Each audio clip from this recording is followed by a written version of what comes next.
Le travail part d'un gros travail d'inventaire qui a eu lieu à l'été 2013, où nous avons documenté et informatisé et numérisé l'ensemble de la collection ornithologique du musée, qui comprend environ 2000 oiseaux.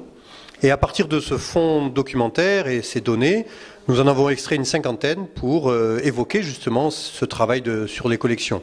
Donc le premier thème que nous avons choisi, c'est la disparition des animaux.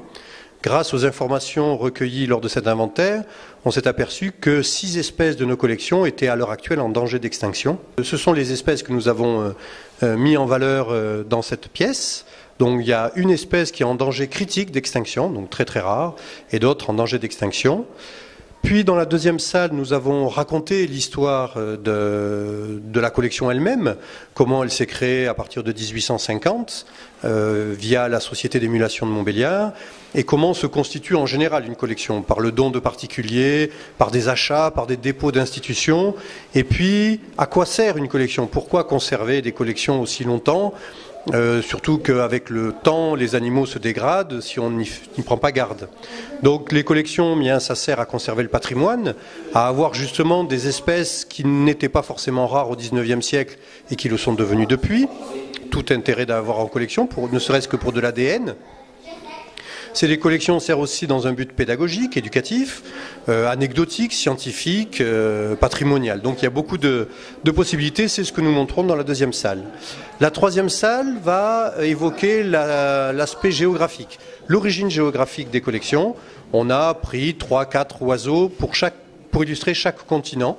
Et ce qui est intéressant, c'est qu'à travers ces oiseaux exotiques, des continents sud-américains, asiatiques, etc., eh bien, il y a toujours une histoire humaine derrière, car il a fallu des aventuriers au XIXe siècle pour aller capturer ces animaux et les ramener en France ou à l'étranger. Et souvent, certains y ont laissé leur vie. C'est le cas pour un naturaliste qui s'appelait Wallon, qui a ramené des collections à Paris. Et lors de sa dernière expédition, il n'est pas rentré, il a été tué par des autochtones.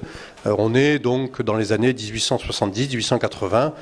Enfin, la dernière petite salle évoque des cas de réussite, de protection, des animaux que la loi a pu sauver, comme les cigognes, comme les hérons, ou comme les vautours fauves, qui sont des animaux qui ont failli quasiment disparaître de France. Et les protections juridiques, les lois juridiques ont permis de les protéger et de faire en sorte qu'aujourd'hui, il en reste énormément qui, comment dirais-je, permettent de sauver cette espèce-là, tout au moins en France.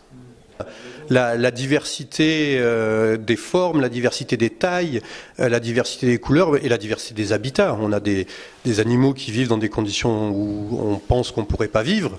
Les sources chaudes de Yellowstone, par exemple, qui sont à plus de 100 degrés, on pensait qu'il n'y avait pas de vie, il y a de la vie. C'est des bactéries, mais qui vivent là.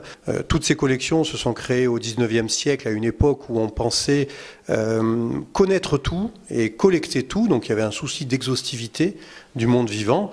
Aujourd'hui, on n'est plus du tout dans cette optique-là. On sait qu'on ne découvrira pas tout. À l'heure actuelle, on connaît 2 millions d'espèces vivantes qui ont été décrites scientifiquement. On sait qu'il en existe entre 30 et 100 millions qu'on n'a pas encore trouvé. Cette exposition a lieu au musée Berny-Rossel à Montbéliard jusqu'au 2 novembre 2014. Et pendant toute l'année, il y aura des animations, des visites guidées, des midis au musée, des conférences en lien à cette exposition. Vous trouverez toutes les données sur les documents, sur les sites internet de la ville de Montbéliard.